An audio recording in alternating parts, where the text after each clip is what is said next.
تنہا راتیں، اس کی مجھے کال آئی اور وہ مجھے کہنے لگی کہ مجھے تم سے کچھ ضروری بات کرنی ہے۔ اس کی یہ بات سن کر میں بہت زیادہ خوش ہوا، کیونکہ مجھے لگا کہ وہ اپنی محبت کا مجھ سے اظہار کرنے لگی ہے۔ لیکن وہ مجھے کہنے لگی کہ ارحم نے اپنی بیوی کو طلاق دے دی ہے۔ یہ بات سن کر میرے جسم سے جان نکل گئی۔ ارحم وہی لڑکا تھا جس سے وہ پیار کرتی تھی، لیکن ارحم نے اسے دھوکہ دے کر کسی دوسری لڑکی سے شادی کر لی تھی۔ ارحم کی شادی کے بعد میں نے اسے بڑی مشکل سے سنبھالا تھا اور مجھے یہ امید تھی کہ اسے ایک دن مجھ سے محبت ہو جائے گی اور پھر اس کے بعد وہ مجھ سے شادی کر لے گی، مگر اتنے سالوں بعد اس کی زبان پر ارحم کا نام سن کر میری ساری امیدیں ٹوٹ گئیں۔ پھر میں نے بڑی ہمت کر کے اس سے پوچھا کہ اب تم کیا چاہتی ہو؟ تو وہ کہنے لگی کہ نہیں میں کچھ نہیں چاہتی۔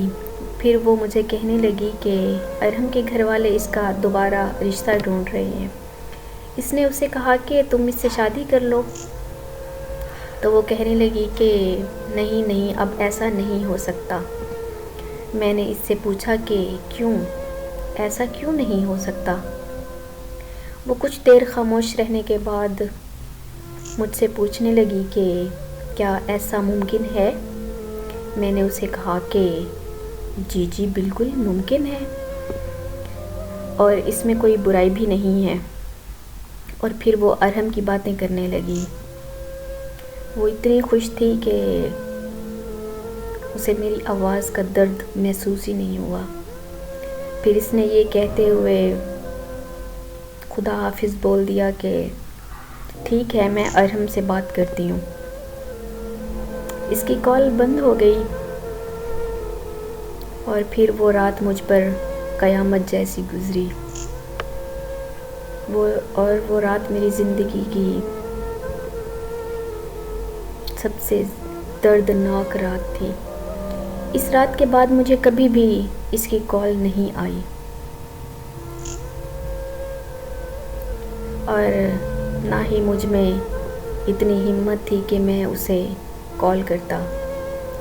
مجھے ساری زندگی اسی چیز کا افسوس رہے گا کہ وہ میری محبت نہیں جان پائی، یا پھر وہ میری محبت کو جان کر انجان رہی۔ لیکن حقیقت یہ ہے کہ میں آج بھی اس سے بے حد محبت کرتا ہوں اور میں اس بات سے خوش ہوں کہ اسے اپنی محبت مل گئی ہے۔ میری دعا ہے کہ خدا اسے ہمیشہ خوش رکھے۔